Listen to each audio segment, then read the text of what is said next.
All rise.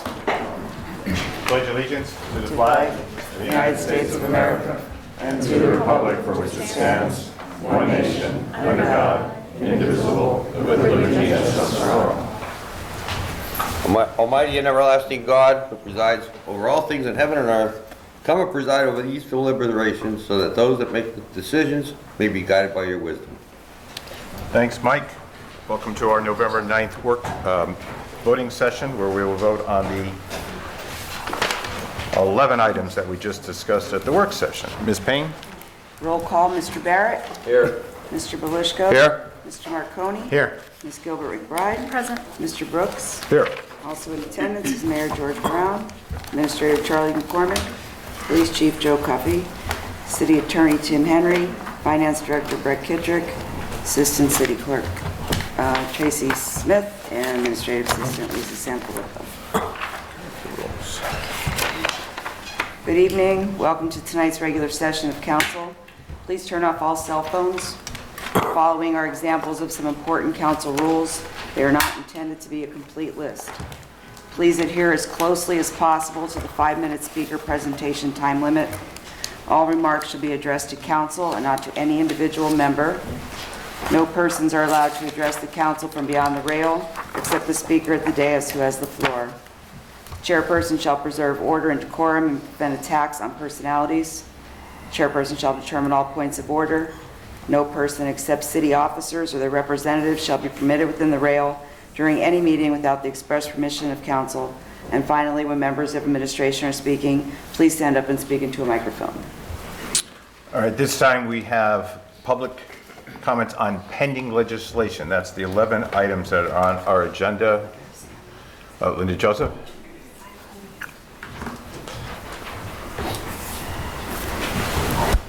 Linda Joseph, Wilkes-Barre.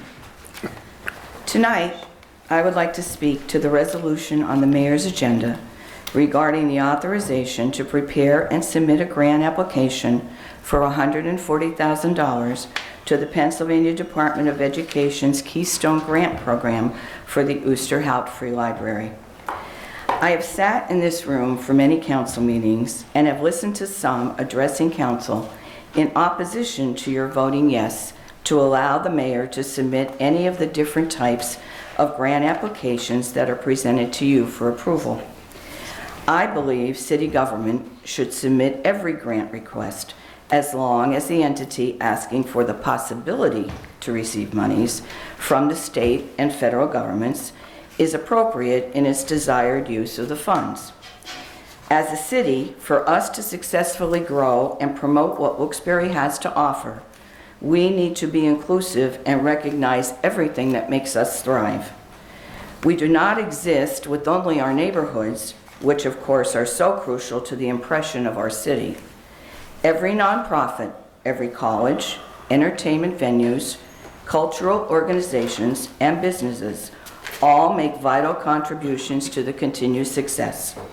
Why would we not want to always help them to flourish? If we don't apply for the chance to receive these grants, it will go to another city. The Oosterhout Free Library is one of the utmost necessities and contributors to the value of our city. Not just the central building on South Franklin Street, but all the branches that exist throughout Wilkes-Barre neighborhoods. Hundreds of people use the library system every day, children and adults alike. Unfortunately, the OCD funding from the city for the library has been continually decreasing over the past several years and currently is $10,000, down from $40,000. The library also had received $50,000 from the city itself for many years and now receives zero. These monies, if we're lucky enough to be awarded this grant by the state, would allow this historical building to have the proper repairs to improve the condition of the building and preserve it for many years to come. As a member of the board of directors of the Oosterhout Free Library, I am asking that you allow the city to submit this application for the Keystone Grant. Thank you. Thank you, Ms. Joseph. Anyone else like to comment on the pending legislation, the 11 items on the agenda? On pending legislation. Mr. Carr?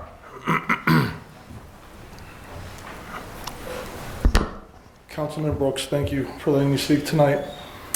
Just a couple questions regarding the COVID relief money. Mr. Carr, I'm sorry, just state your name for the record. Jason Carr, Thank you, sir. Sailorsburg, Pennsylvania. I don't live in Luzerne County, nor Wilkes-Barre.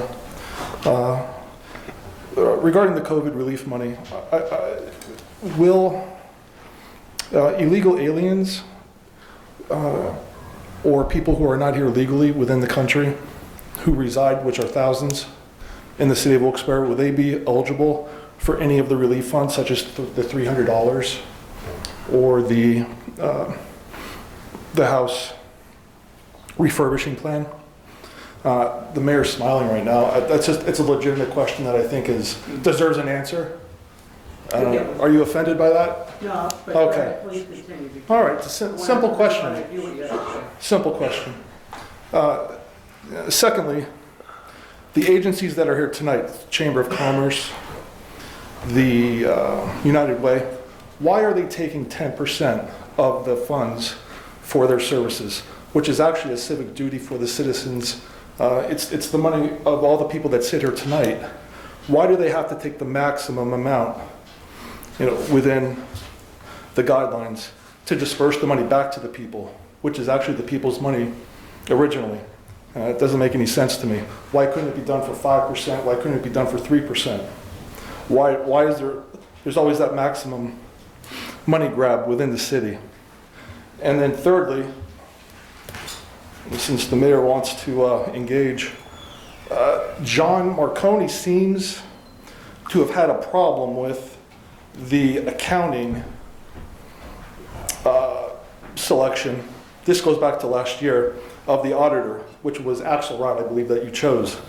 So again, we're looking to bring the same gentleman on to give advice. Now, I do agree that you probably do need help. I don't think there's a lot of confidence in either the mayor or the city council as to your ability to manage money. And we've seen that with the debacle that happened last year with the city budget, when you raise taxes on people in the middle of a pandemic. But the only question I have for the mayor on that is, was Mr. Axelrod, I believe I recognize the name through a printing company or a t-shirt company that has since moved off of Pennsylvania Avenue. But are they campaign contributors to yourself, Mr. Mayor, or anyone on council, or are they personal friends of yours? And that's all I have. Thank you, Mr. Carr. As related to the 10% for the management fee to the 3 different agencies, that is a requirement from the federal government, right, Mr. Mayor? That's correct. And the agency is an accounting agency, correct? To support that, the housing part. Correct. And it's an accounting agency, the Axelrod. Yeah, it's accounting. It Or could they- be an RFP on it. Correct. There was an RFP on that. And what was the other question that you had? Is the program open to all, or is it restricted on any basis of? I think he's talking about the $300. Yeah. And we actually have a CEO here that would be happy to explain that program to Mr. Sure. The representative from CEO would like to explain the program that you're going to be Here you managing. go, Mr. Carr. Thank you, Gretchen. State your name for the record. Gretchen Hunt-Greaves, representative of the Commission on Economic Opportunity. Thank you. And there are several eligibility requirements to receive the stimulus payment of $300 per household. In order for a household to be identified as eligible for the stimulus payment, they would have needed to have been residents of the city of Wilkes-Barre from March 13th, 2020 through the present. They would need to have be low or moderate income, as mentioned previously, according to the 2020 AMI, or Area Median Income Guidelines. They would also need to be taxpayers or tax filers in the city of Wilkes-Barre, so that all of this information can be verified by Berkheimer. So just a quick question for you as well. Where is that information at? Berkheimer has that information. You're referring to the information Or That- do you mean No. the eligibility? The eligibility, again, is it on a website? Are you just going to advertise it? How? Not as of yet, but once the final program is ready to begin, it will be published on city website and CEO's website. And how long do you think it will take? Still working out the details, and we don't have a firm timeline on that. Okay. Working as quickly as we Okay. can. All right. Thank you. Very good. Thank you. Any other questions? Thank you, Gretchen. Are there any other questions regarding the 11 items on the agenda for this evening? Thank you. We will move on to voting. So we'll be doing all of the items, resolutions, except for the Wyoming Valley Chamber of Commerce. We'll do that one separately. So we need a motion and a second. Motion. Motion, Mr. Barrett. I'll second. Second, Mr. Belishko. Mr. Barrett? Yes. Mr. Belishko? Yes. Mr. Marconi? Yes. Mrs. McBride? Yes. Mr. Brooks? Yes. Okay, and we need a motion and a second on the Wyoming Valley Chamber of Commerce resolution. Make a motion. Mr. Barrett? Second. Mr. Marconi? Mr. Barrett? Yes. Mr. Belishko? Yes. Mr. Marconi? Yes. Mrs. McBride? Abstain. Mr. Brooks? Yes. Okay, that's all our business. Sure. Council presentation again. Anything else to add, Mr. Barrett?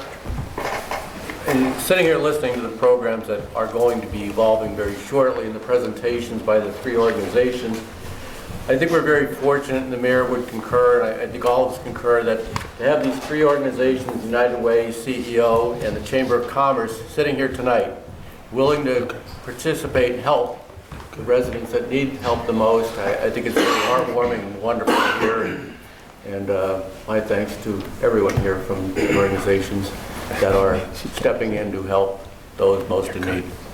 Thank you. Councilman Belisco? Yes. Council, in front of you, you'll have a list of streets that were cleaned and catch basins replaced and catch basins cleaned. This is from the beginning of the year to up to date. The sanitary authority is currently now out of Wilkes-Barre, and they don't expect any more work to be done in Wilkes-Barre, but this is basically a year's worth of work the sanitary authority did. But I did talk to the gentleman that's head of the department, and he said, Mike, if you have a couple more, like maybe up to 5 more, as long as the weather cooperates, we could do some more catch basins. But the street sweepers, they get put away, they get maintenance on them and put away and winterized in December. So they won't be doing any more streets, but they'll do some catch basins if we need them. So if any of us have it, or the public, if you have any, contact me or contact the city and notify them where the catch basin is that's collapsed or blocked or whatever the case may be. But yeah, anything you got, just contact me and Butch. Thank you. Thank you, Mike. Councilman Marconi, anything else to add? Just too quick, Austin Ave, it was paved today. Very, very nice. Thank you for that. And also, I've been talking about getting the information out. So I'm going to ask the organizations again, as soon as you get the information, to try and get it out to the public as quickly and as accurately as possible. That's all I have. Thank you. Councilwoman McBride, anything else? Mike, if you could get the catch basin on the corner of Northampton and South Sherman, since you volunteered yourself. And Sherman, Yeah.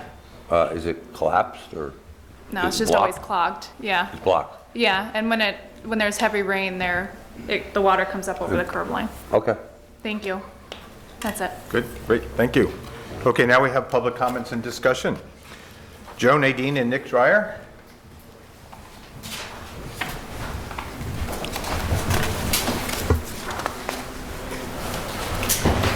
Thank you, Council, for your time. My name is Nadine Dreyer. I currently reside in the back mountain, but have lived in the greater Wyoming Valley for most of my life. My husband and I both have our undergraduate degrees from King's College. I'm a mom of 3, a teacher by training, and now a homeschool teacher. My family and I are members of the Luzerne County Historical Society and new members of the Wilkes-Barre Preservation Society.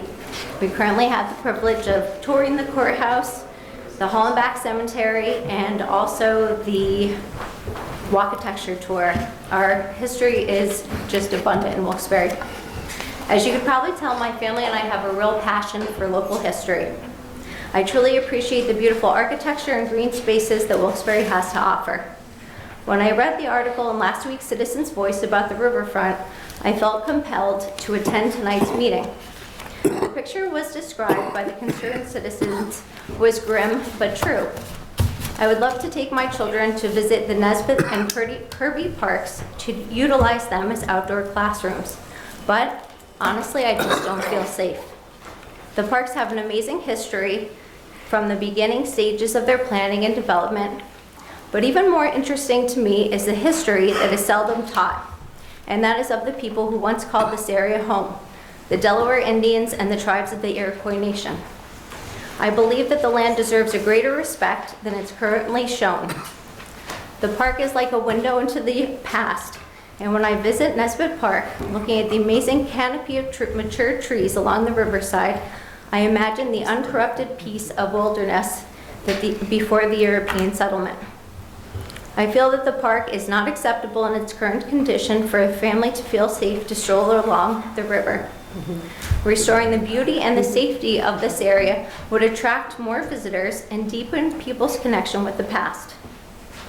The land donated by Mr. Kirby and Mr. Nesbitt held and still holds reverence to the Six Nations. The land was so prized that Connecticut Yankees fought Pennsylvania settlers over a decade to secure rights to their land claims in the valley. I was very excited to see and read that representatives of the Seneca Nation wanted to help protect the sacred lands along the Susquehanna. We must preserve our park for public use and uphold its rich history in connection with the past. So we have an important task to keep our park safe and open to the public for all to use. History is alive in Wilkes-Barre, especially at the riverfront. In closing, I would like to say thank you again for your consideration in this matter, and let's continue to educate the community on our local history so they can value our Diamond City for the real gem that it was and continues to be. Thank you for your time. You want to say something, Nick? Yeah. All right, good. Hello. Hello. Nick Dreyer. I am Nick Dreyer, and I feel like that we should try to keep the park preserved as any other person would preserve some artifact in a museum. So what we need to do to preserve it is we need to pick up trash. That's what we say. That's the first thing I say we should do.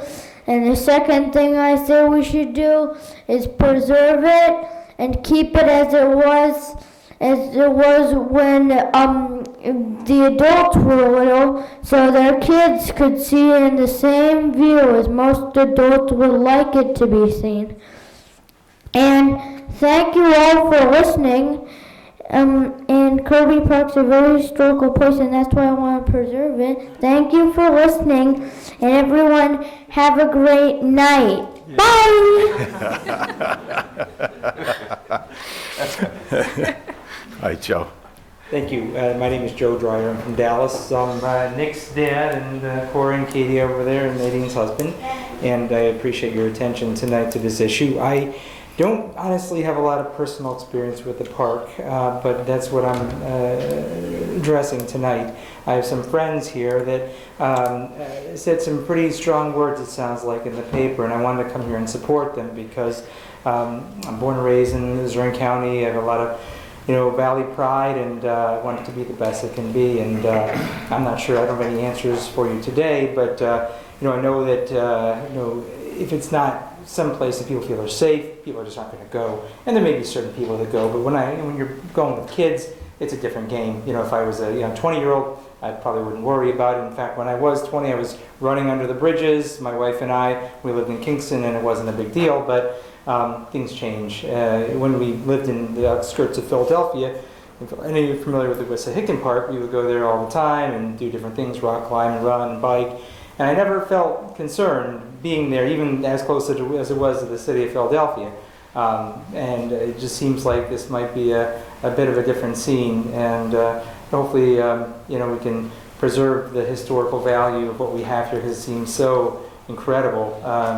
Mr. Brooks has taken us on a number of tours, which we really have learned so much about what we should have learned about when I was in the elementary school and didn't learn. So I'm hoping to teach my kids what I didn't learn and have them understand how incredibly important this valley was to the beginnings of this country, really. And I appreciate your time tonight. Thank you. Thank you, Joe. Nick, you and your sisters are really special kids, and you have really great parents that have taken the time to teach you and introduce you to local history. And I hope one of you three will grow up and replace me, because I can't be doing these tours all the time, right? Is that a deal? All right, guys. Thank you so much. Thank you so much. Ron Felton.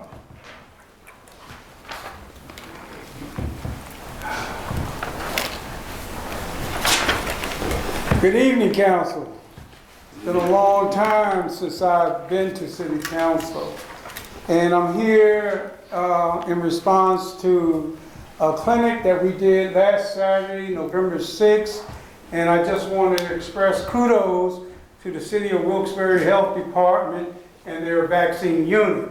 Last Saturday, we were able to vaccinate 104 people. And of that, 97 were boosters and 7 were first-time shots. So that was a tremendous success there. And within an hour span, the majority of the people showed up. About 70–80% of the participants showed up to get those vaccinations. Also, I want to say that the Wilkes-Barre NACP donated $25 cash to each individual for the first 40 registries.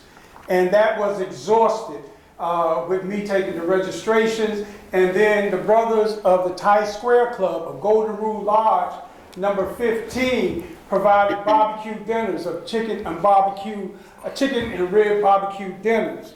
So I was very pleased, but none of this could have been done without the support of our community partners, such as, in addition to the City of Wilkes-Barre Health Department, we had Loftus Vagarian Associates.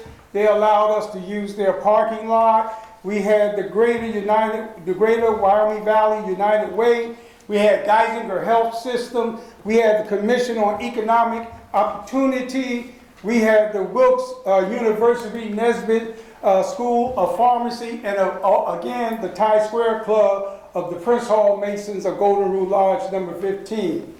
As happy and delighted I am with the success of Saturday, November the 6th, 2021, I am in no way satisfied. My community, the black community, and the Hispanic community here in the city of Wilkes-Barre are greatly underrepresented in the percentage of vaccinations. Out of 6,000 African Americans here in the city of Wilkes-Barre, only 840 have been vaccinated. That's slightly above 10%. The national average, according to the NAACP, is 51%. The Hispanics here in the city of Wilkes-Barre, nearly 8,000, only 33 have been vaccinated.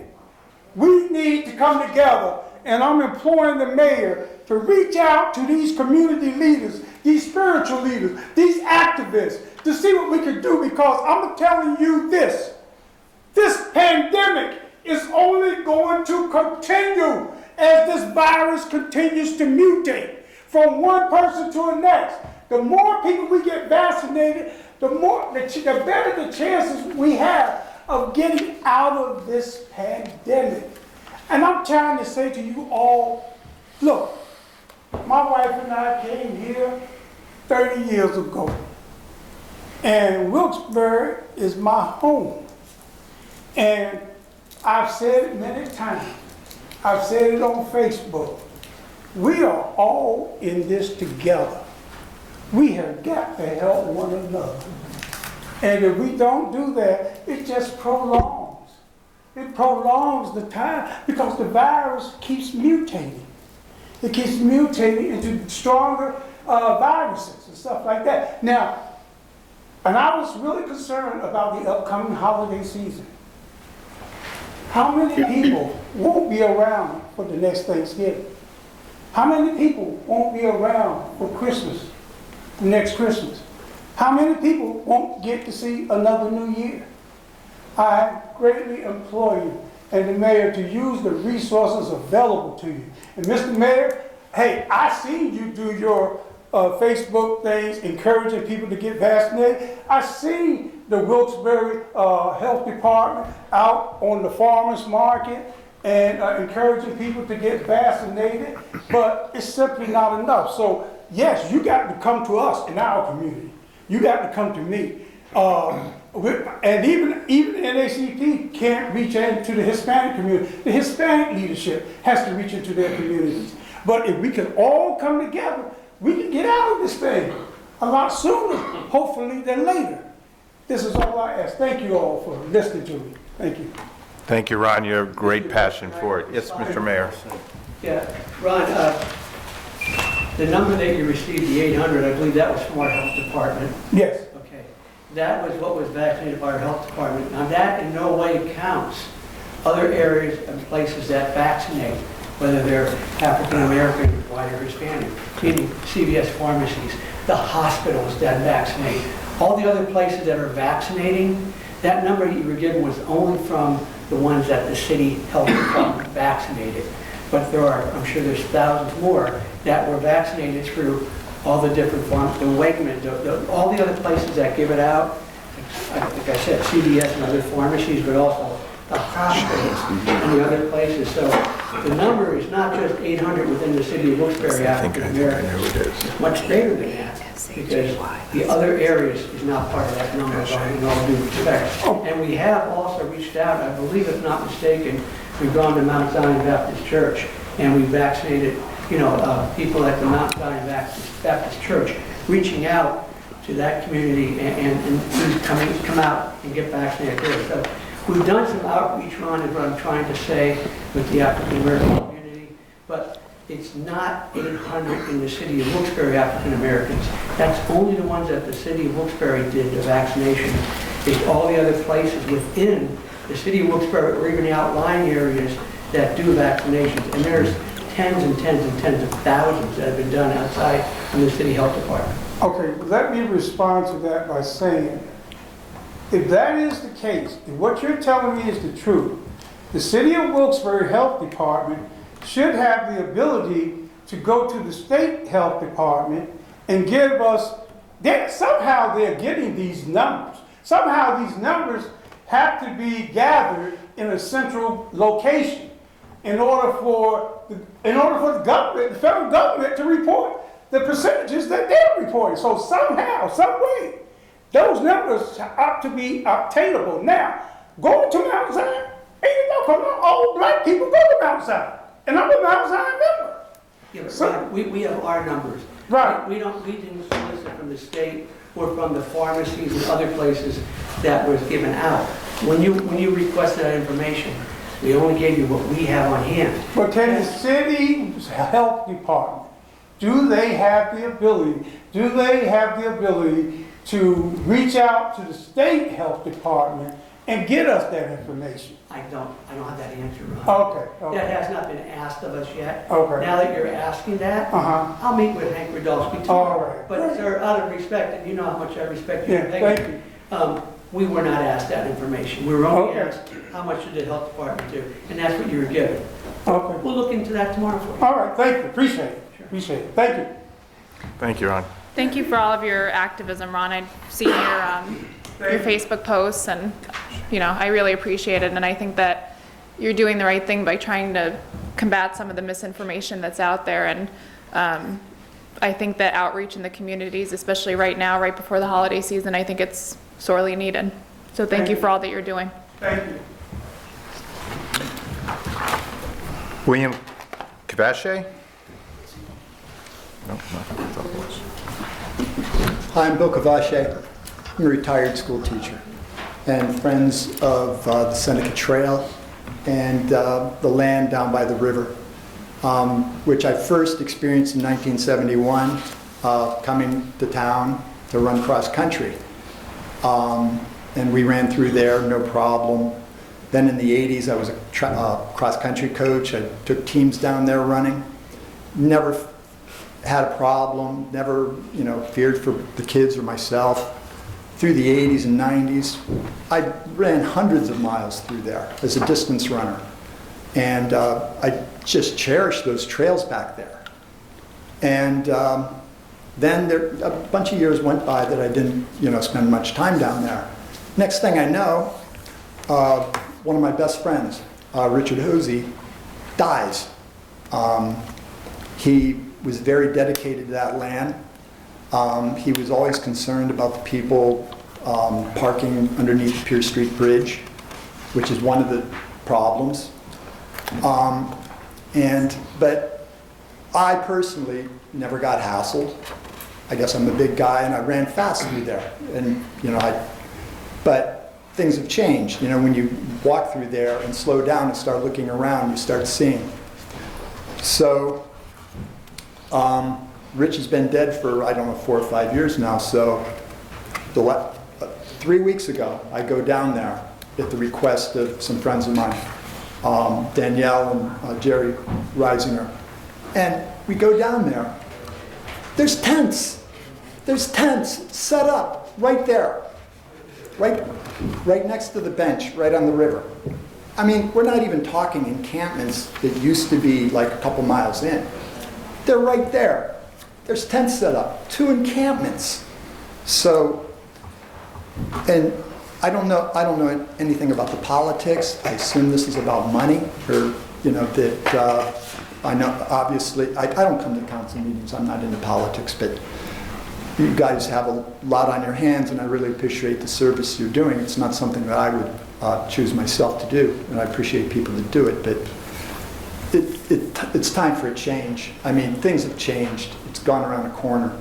So my understanding is that things are frozen because there's environmental groups that feel that the place should stay natural. And other people say we have to clear it because people rendezvous underneath the Pierce Street Bridge and they're looking for places to get together. It has to be cleared. Having it a completely natural area by just letting alone is crazy. It's never going to happen. For one thing, whenever floods, if you let everything grow up and the flood comes through, it's going to make the water a lot slower to go through. It needs to be cleared out. And the Japanese knotwood, which is an invasive species, grows 8 feet tall back there. It's impossible to see through it. So, to me, it's a relatively simple solution. We have to come up with funds to just mow the knotweed down. If you mow it down sometime at the end of June, early July, it'll be down for the year. Once, to commit to clearing that out. Just to make people feel safe. And have a police presence. There's no reason why there should be encampments right there, with kids and cross-country teams. It's like, I wouldn't want to coach down there with camps. Like my friend Rich Hosey told me about this, and it was hard for me to believe, and I guess I've been in denial because I didn't see it firsthand. But he saw people ODing down there. He lost jobs. He committed himself to the safety of that park, and it killed him. He was run out of there by, people that were camped out. He was trying to help these people. So I know you've got a full book. There's a lot on your plate, obviously, but it's time before more people get hurt down there. Thank you. Thank you, Bill. Danielle McGorgan.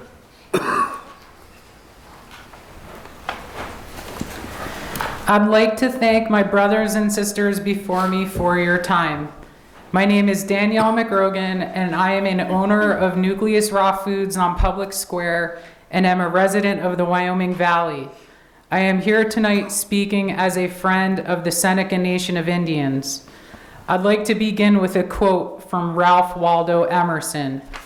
"Nature has made up her mind that what cannot defend itself shall not be defended." End quote. My interest in the Kirby Park Natural Area began when I was invited by Representative Coffer's office to join the representative and some staff members at a Seneca Nation tobacco ceremony. We gathered at Station 2, the dilapidated reflecting pool area, which is currently listed in the Riverfront Parks Committee's Riparian Trail Guide as a refurbished reflecting pool. Several tribal members from the Seneca Nation of Indians were present, and 2 medicine men from the tribe led the ceremony. They said prayers in their native tongue and offered tobacco to Mother Earth, Grandmother Susquehanna, and their ancestors.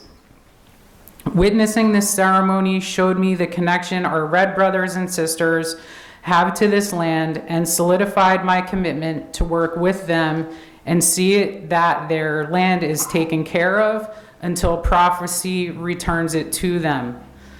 I am a nature enthusiast and have explored most parks and mountains in this area. However, there is one park I will no longer enter. It is the Kirby Park Natural Area. The crimes taking place at this park are a plague to this valley and must be stopped. This park must be cleaned, maintained, and patrolled. Until the problems within the Kirby Park Natural Area are addressed, I am here tonight asking the city to have the Riverfront Parks Committee temporarily remove all advertising information from their website pertaining to the Kirby Park Natural Area. The information they provide is out of date and can put people into dangerous situations. Their trail guide offers self-guided tours that would make a novice to the parks believe the trails are safe and maintained. This is a liability issue for both the city and committee. There is also one sign I know of on the levee in Kirby Park that invites people down into the natural area. I ask that this sign be temporarily removed and any other signs pertaining to the natural area, unbeknownst to me, also be temporarily removed. There is a human population in the Kirby Park Natural Area, and the ground is littered with trash, empty alcohol containers, and drug paraphernalia, which breaks several rules the committee has established for the park. The rules of the park are not being enforced, and the natural area is in a state of lawlessness. The overgrown Japanese knotweed creates a trail visibility and safety problem for the park and provides ample opportunity for people to hide. The Riverfront Parks Committee recommends contacting their office for naturalist park guided tours for school groups and organizations. I ask the committee to temporarily cease giving tours of this land because it is not safe for any committee member, student, or organization. These trails are unmaintained, dangerous, and cannot be safely enjoyed by anyone. Here is the Riverfront Parks Committee's mission: improve the quality of life in the region through the rehabilitation, enhancement, and preservation of 2 historic and natural parklands along the Susquehanna River, Kirby Park Natural Area and Nesbitt Park. Encourage environmental awareness and stewardship through the institution of environmental education programs designed for the local citizenry. Offer the region a safe and clean and unique natural setting for year-round recreational opportunities. We must restore the Riverfront Parks Committee's mission statement within the Kirby Park Natural Area. Their ambitious master plan, which is designed to reunite the people of the Wyoming Valley with the river through recreation and environmental education, must also be restored within the Kirby Park Natural Area. We have the support of the Secretary of the Department of Conservation and Natural Resources with this project and have an ambassador from the Army Corps of Engineers we are working with. May I continue? I only have a little bit left. Go ahead. We would like to request from the city the most recent FEMA report and the Army Corps of Engineers report from 2015, stating the threat of future flooding in the Wyoming Valley has been upped. Managing the thicket and tree growth within our riparian forest will please the Army Corps of Engineers and show that Wilkes-Barre is doing its part regarding flood prevention. This will not change the status of the park from a natural area. It will simply increase its majesty and restore its defunct ecosystem. If the current state of this park is a danger to our region, and both the Seneca Nation of Indians and the citizens of this valley want this land cleaned and are willing to volunteer their time to clean it, then our propositions should be easily adopted by the City of Wilkes-Barre and the Riverfront Parks Committee. Through our actions, we will create an enjoyable natural area experience that will highlight the river that gave rise to the City of Wilkes-Barre. As we begin to heal the Susquehanna and her parks, she will begin to heal us in return. Please join us on Wednesday, November 24th at the River Street Jazz Cafe at 8 p.m. to see the premiere of Indian Paradise, which is a short documentary focusing on the Kirby Park natural area. I thank you again for your time, and may peace be with you. Danielle, have you had a sit-down meeting with the Riverfront Parks Committee? I have not. They're a private nonprofit, correct, Jim? I don't know what they are. Yeah, so that's a private nonprofit, so we don't have any say over them, but if you'd like, I'll arrange a meeting for you to sit down. And then this FEMA report that you're requesting, is that something, Charlie, do you think this is something that Butch Friday has? I have to check. Okay, so we'll check on that FEMA report for you and I'll get back to you. Okay, thank you for your time. Thanks, Danielle. Thank you for that information too. That's like mind-boggling to me that they're advertising for people to go down there. I went down there 5 years ago with Dr. Reisinger when I was first elected to council, and we had a police escort. So that should tell you how unsafe it is, and not to start ranting, but it's also mind-boggling to me that something hasn't been done with that area yet. I don't understand how it's gotten, even worse since the time that I've been on council. So I appreciate all of your activism, and I appreciate you coming to meetings to talk about what's going on down there. So hopefully that something gets done from it. Thank you. Thank you. Thank you. Martin Dateau?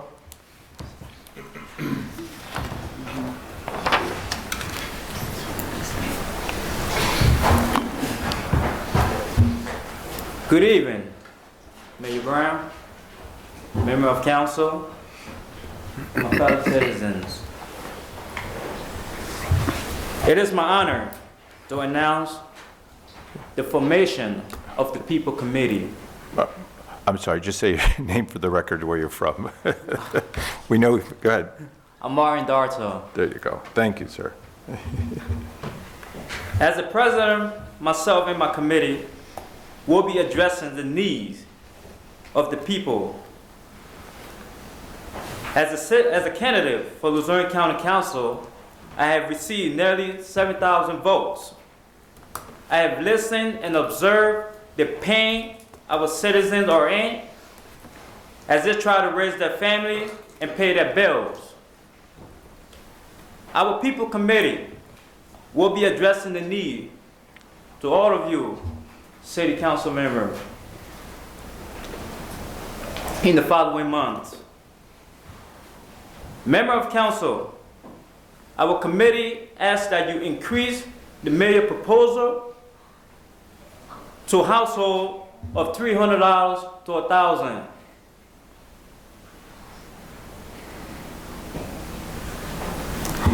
We disagree paying commission to the private agencies who will be giving out the money. Why doesn't the city employees disperse on the COVID care fund that belongs to the people?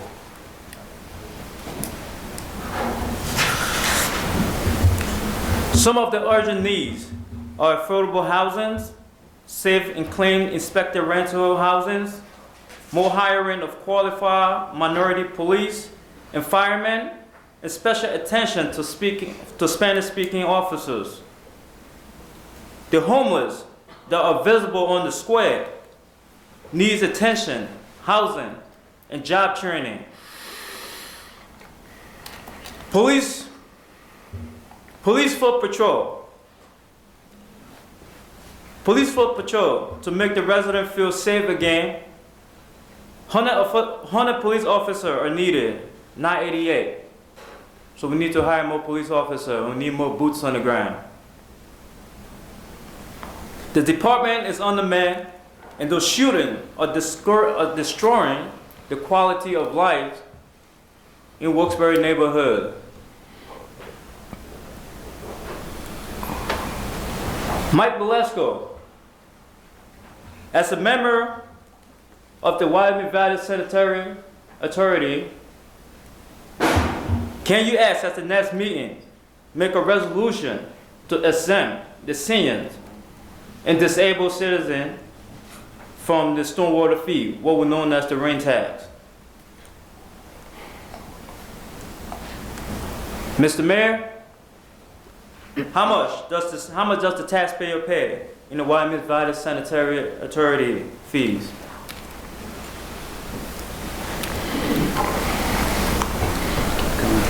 Thank you for listening, and I will follow up with questions, and we will continue on this matter for the people of the city of Wilkes-Barre. Thank you, Martin. As for increasing 301,000, that's already set by, this program was approved, correct? Well, let's look at the cost, Mr. Brooks. To increase it to $1,000 would probably take us up to around probably $11–12 million. Already we're going to expend $3.5 million roughly. We cannot go up to $11 or $12 million for that purpose.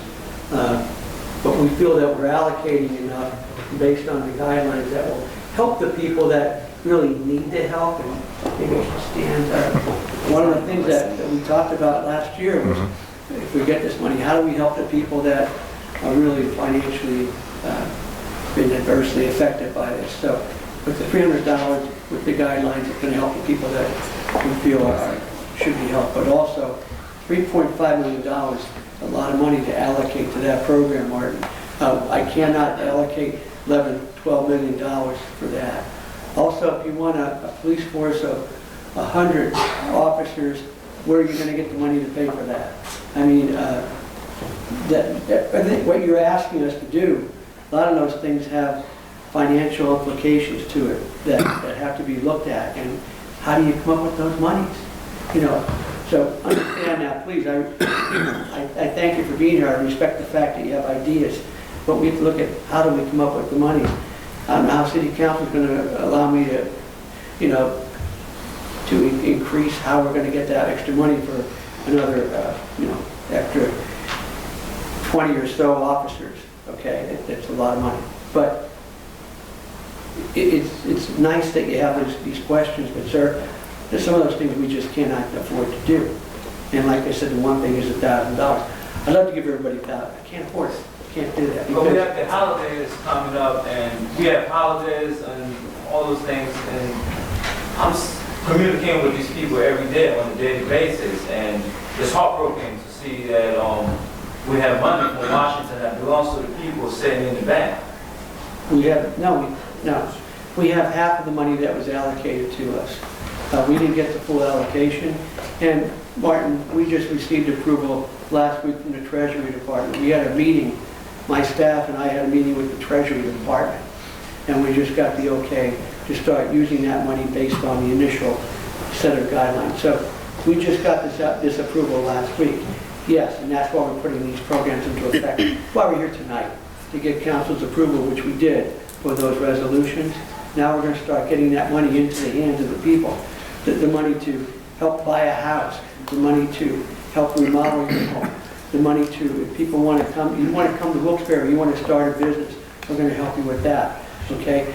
There are all these different social agencies that provide help to the needy people in the city of Wilkes-Barre. That's $1.1 million that we're going to be giving out for that reason, to be distributed between the social agencies that are helping the needy. It's going right back into those people you're talking about to help them. So a large part of this money that we're allocating, the $7.1 million, is going to be going to those that are needy. Okay, I tried to answer your question, but I don't have all the answers here. We'll be back with more questions in future meetings. Thank you. Dane Lugo?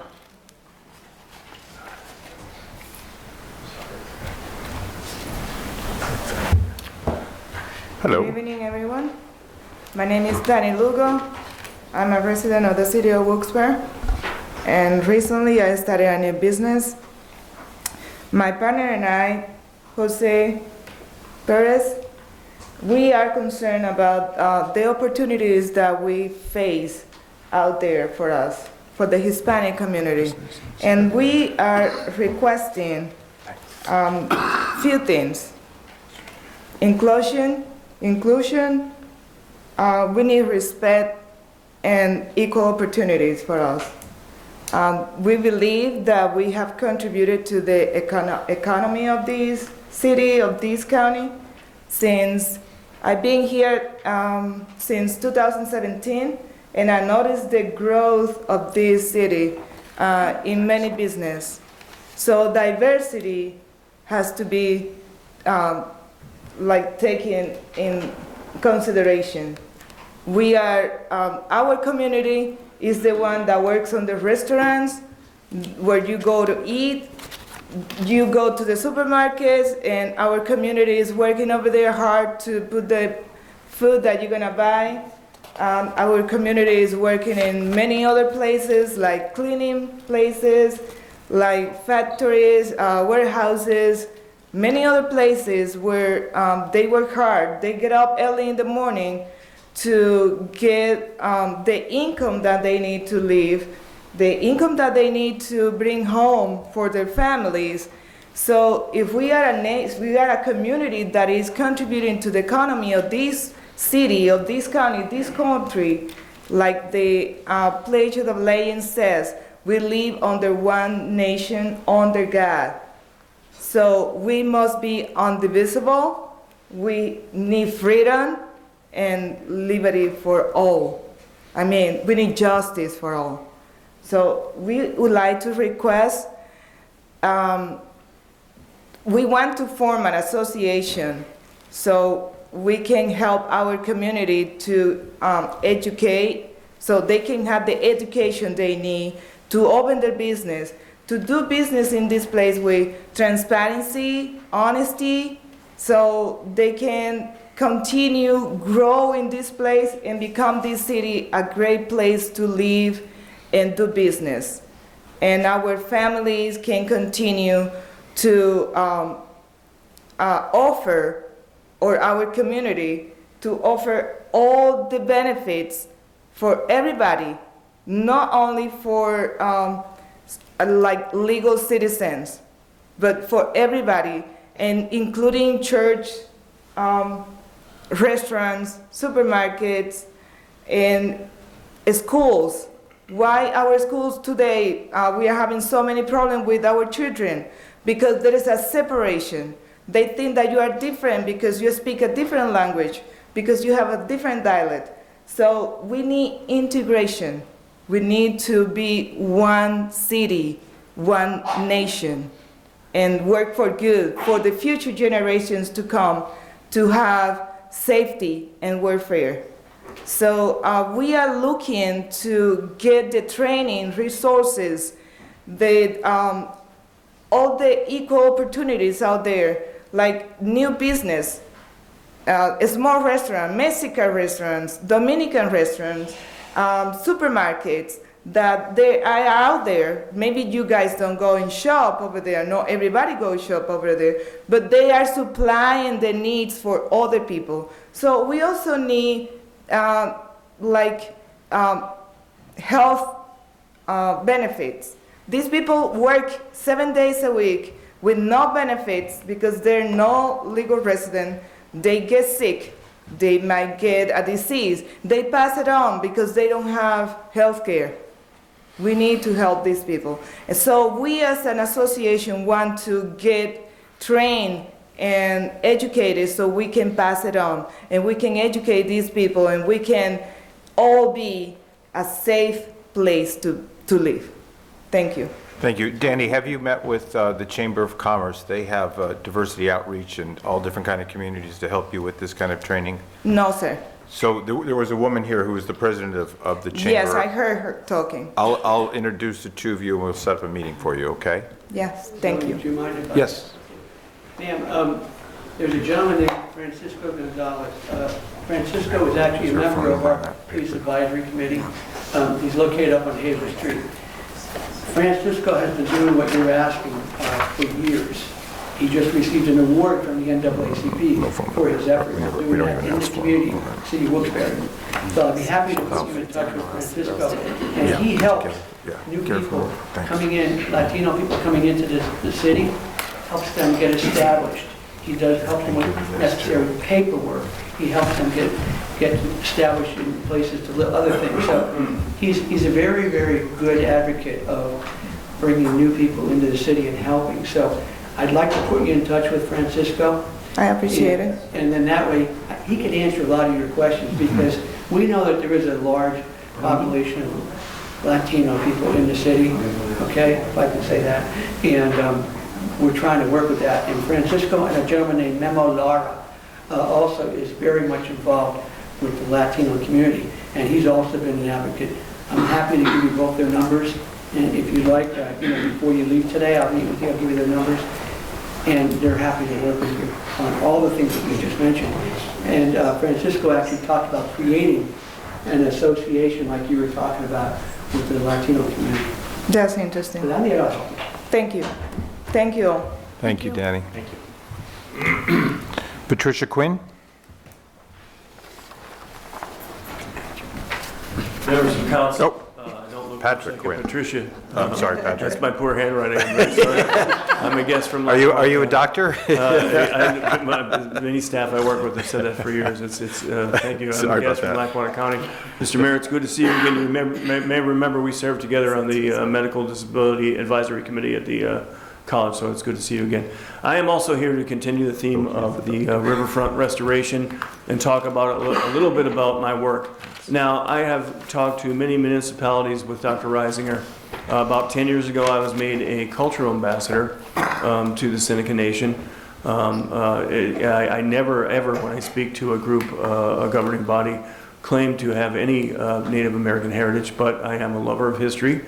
You've already heard that there is a trailer for available to you at the River Street Jazz Cafe for the Indian Paradise film. I'd also encourage you, if you just be so kind as to jot down something on WVIA public television called Peoples of the Susquehanna.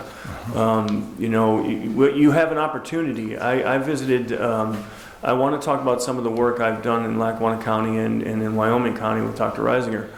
But in preparation for coming to meet with you all, I've had a couple of opportunities to have lunch under the Pierce Street Bridge, to tour the riverfront with Dr. Reisinger. There was a couple of occasions where we saw what this gentleman talked about before, encampments. There were a couple of occasions where folks who clearly were pulling up for a nefarious activity pulled up, got out of their cars, consulted, drove away. What we've done in Lackawanna County, I came into this role working with Dr. Reisinger as a long-term ambassador in action and a leader of the volunteer corps for the Lackawanna Heritage Valley Authority. And that's where we met. And from there, we moved into Wyoming County and we helped what was called the Roadside Rest Park, which was in deplorable condition, kind of the similar conditions that you've already heard about tonight. Drug paraphernalia, hypodermics, beer, whiskey bottles, things like that. Some high crime, and a corps of volunteers, were committed to turning that park into what is now called the Seneca Trail Park in Wyoming County. So part of my role in working with Dr. Reisinger is I take it very seriously. I know that you have a marvelous opportunity not only to restore a city gym, you have a marvelous opportunity to honor the real and true roots of democracy. And I You know, I thought, you know, is this stuff really true when I got involved in working with this group? And it really is. We learned about our democracy in textbooks with guys with white wigs, you know, signing the Declaration of Independence, and that's not the roots of democracy. The roots of democracy are right here on the Susquehanna River. They really, really are, and it's fascinating. So what I propose is that you have an opportunity, if with proper investment, to not only preserve the heritage of the park, to clean up the park, make it safe for the families who spoke about feeling unsafe, but you also have the opportunity for collaboration. You know, I'm in human services for 40 years. I'm an administrator of a disability organization. And I was talking to Bill Jones, who was a comrade at arms because I had been on the cabinet at the United Way of Lackawanna in Wayne County for years, and the head of their Speakers Bureau for years. And I talked to Mr. Jones, and I told him the reason I was here tonight to address you all. And I see an opportunity for collaboration because the United Way of Wyoming Valley, two of their building blocks are health and safety net. And you have the opportunity, you know, think about COVID. We heard from the gentleman named, I think it was Ron. You know, how many of those folks are vaccinated? You have the chance to preserve sacred burial sites. You have the chance to preserve history and to educate folks, which is what we're preaching as we go along from municipality to municipality. You have the chance to lessen crime and make it family friendly. And I've always pledged when I work with Dr. Reisinger to be involved to the best of my ability in any area we're working in. I'm a Lackawanna County boy. I'm a South Scranton Irish Catholic, and but yet I take my work very seriously with this committee. So I thank you for your time. I encourage you to take all these words into consideration and do look at that film, Peoples of the Susquehanna. You'll get a really good idea on what truly you have here. Thank you very much. Thank you, Patrick. Jason Carr?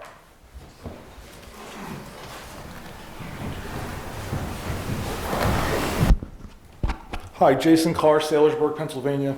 It's really disturbing to listen to members of the public come here tonight and say that they feel unsafe.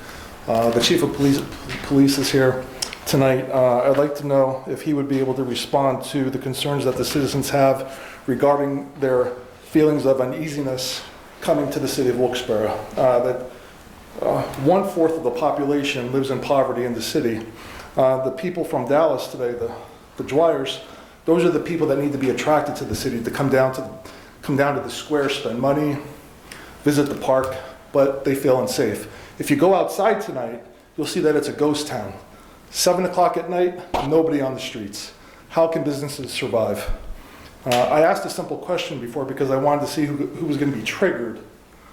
The mayor got triggered by the question about the illegal aliens.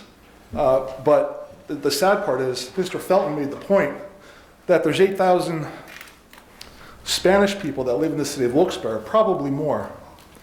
And the sad part is, the city doesn't care. Why does the city not care? Because they can't even provide a bilingual agenda for the citizens. You're shaking your head right now, Mr. Mayor. You can shake it all you want. But if they can't read an agenda, if there's a person here in the audience who's Spanish that can't read the agenda, how do they know what's going on in the city? You know I'm right. So at the next meeting, make sure it's bilingual. Please, address council. You're not addressing the mayor. Yeah. This is a council. If you want to shake your head, that's fine. Keep going. It's sad. It's pathetic that the chief of police cannot, there is no police presence on the streets. It's really sad. That's why people feel unsafe. Not only because of the 6 murders, because of the robberies, because of the rapes. Really pathetic to listen to this tonight. The graffiti, that's a contribution to people feeling unsafe within the community of Wilkes-Barre. Mr. Brooks, you jog the River Common every day. Franklin Street. Franklin Street. How many people that sit behind this rail tonight drive by the River Common and see the graffiti on the rules of the park, of the River Common? MS-13 graffiti, and no one takes it upon themselves within the administration to have it removed? Why is that possible? Why is it not possible to remove graffiti, which makes people feel uncomfortable, which is gang related, which is why no one will come down to this city, which is why the city's on the verge of bankruptcy? Why? And I watched the last meeting on YouTube, and I believe the same issues were raised about the park last month. And what I'd like to know from anybody on council, from the mayor, or from the chief of police, what did you do about those concerns last month? Zero. Somebody said zero, and they're correct. So everyone on council, including the mayor, including the chief of police, Mr. Chairman, should be embarrassed by your inaction. And it's a dirty little secret. If the money is not going into the politicians' pockets, or their friends, or their cronies, or their political contributors, it doesn't matter. And you know that, Mr. Brooks. When can we expect the graffiti removed from that sign on the River Common? Do you have an answer? When you're done. I'm done. Good. So that graffiti was, when you emailed me this morning, we take concerns of constituents right away, and Charlie worked on it right away. When it comes to concerns with the comments, I've already had a meeting with your son, what I organized which Friday, Mr. Reisinger, I know you're going to speak, and I keep you very informed of what we're doing every day and how we're trying to address those situations. And I know that the police chief has received photographs from all of the encampments there from that meeting that we had with Butch Friday that passed on, and he's working on that as well. So there is a lot being done on those issues. Mr. Reisinger. I'd just like to explain that it's gotten worse. There are at least 5 more campsites in the riverfront. I walked there today, was chased out by some of the members of the large plantation, I call it, what used to be a nice meditation place to look over the river. They have now taken control of that area, and they have buddies that have moved in next to them, okay? And then there's another campsite down here where they're all abandoned, and there's tons of trash there, as always. And you know who hauls the trash out for all these years? It's me. The Riverfront Committee doesn't do trash removal, okay? They just educate, okay? That's what they told me. When I called years and years and years ago, someone come over here and clean this trash out. It's horrible. Feces all over the place, okay? And so I wait till it's like 10 below zero, and I take my toboggan down there, and I load everything on it and pull it out and leave it at the edge of the road going in there. And hopefully somebody will pick it up, okay? Most of the time, it's the levee people, because I pull it over so that they can't miss it, all right? To let them know that there are characters living along the levee program, the levee system, which is a linear park system, which I helped design with the Seneca Nation. Proud to be part of that. But you have no idea how to maintain a safe park system anywhere in this whole community. I lost my best friend to a heart attack. He died in my arms, being chased by a heroin dealer with a knife. So I promised Richard that I would never quit cleaning this mess up. It's a mess. It's so... And then above the Pierce Street Bridge, which some of the worst characters are, okay, there's a campsite there, a new one. And I went up and I said, well, why are you camping here? He said, because the police said I could. I was up on the levee, but they chased me off the levee. They said, just go over there in the woods. That's Wilkes-Barre's property. You can camp there, okay? Garbage all over the place. Just garbage, bottles. I mean, I've been working all summer trying to clean that whole area myself, because they feel concerned that if I'm not there doing it, it's really going to get out of control. Just like when we cleaned up Nesbitt Park in 1990, when we cleaned that park up, it was a dump. And we helped Lee Namey get elected, because he promised, Jerry, we're going to help you with that park. So I had 80 volunteers show up that morning, Saturday morning, for the cleanup of this dump that was there for years and years, because I promised my mother I would, because she said, Jerry, you have to do something about this. I get a call from Lee Namey Saturday morning at 9 o'clock with 80 volunteers saying, we're not going to pay overtime, we're not going to show up. That's how Wilkes-Barre started their Nesbitt Park cleanup. So I'm glad I knew Fred Potzer from Kingston. Kingston hates that park. Okay? So we cleaned it up. Okay? Nesbitt Park is our project. All right? It's not the Riverfront Committee's project. Okay? And I want to know the liability here. Who is liable for that dangerous park? Is it the city or is it the park committee? Answer that question. Who's going to get sued here for having this fraudulent signs attracting people, children, people from out of town, all new people coming here reading the signs saying, hey, let's go down and check this trail out. And they go down there and there's like, I asked the mayor to meet a year ago. Let's go for a walk and see this project. Has anybody been here? Anybody here go over see the park this week? To see what's going on? Have you been there? No? Anybody? Have you seen the camps? Mm-hmm. And what do you think? Who's going to clean them up? And why isn't the police going in and say, look, this is illegal? Why do we have to do it? It's a city park. It's a historic park. It's a Seneca Nation park. They came here and said, Jerry, help us clean this up. I said, I've been working day and night to convince people that this is a unique site for the whole world.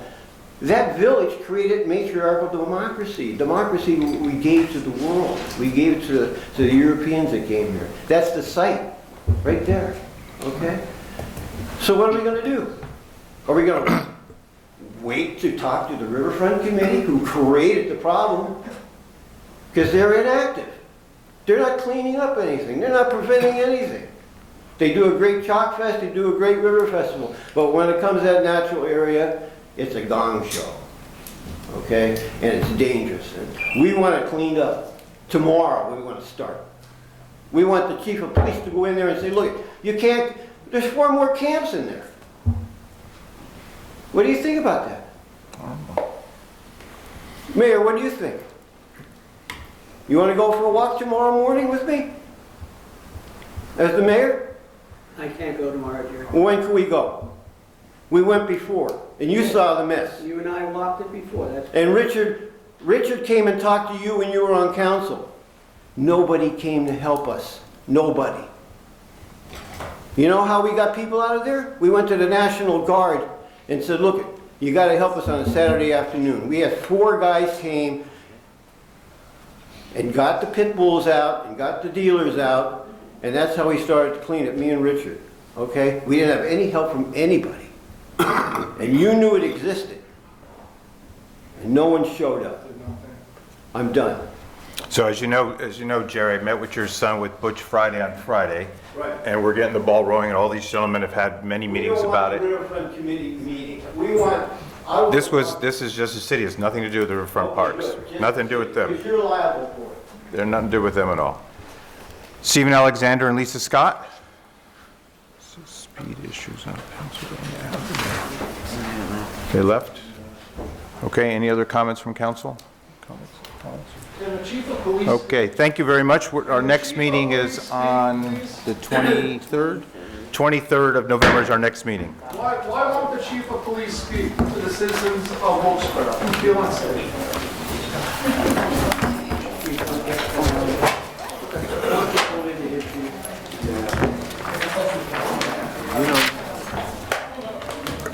You know what this hand thing is? We have the liability. Of course we do.